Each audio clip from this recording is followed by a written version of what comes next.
حضرت ابو ہریرہ رضی اللہ تعالی عنہ بیان کرتے ہیں کہ ایک دیہاتی نبی کریم صلی اللہ علیہ وآلہ وسلم کی خدمت میں حاضر ہوا اور عرض کیا کہ اے اللہ کے رسول صلی اللہ علیہ وآلہ وسلم، مجھے کوئی ایسا عمل بتلائے جسے اگر میں کرتا رہوں تو جنت میں داخل ہو جاؤں۔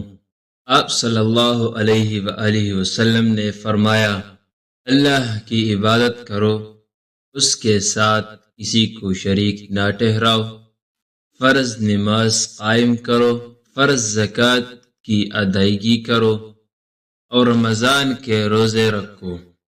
اس دیہاتی نے کہا، اس ذات کی قسم جس کے ہاتھ میں میری جان ہے، میں اس پر کوئی اضافہ نہیں کروں گا۔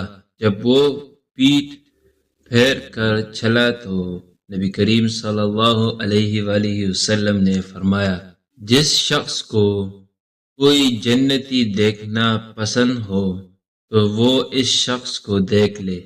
الصحیح بخاری حدیث نمبر 1397۔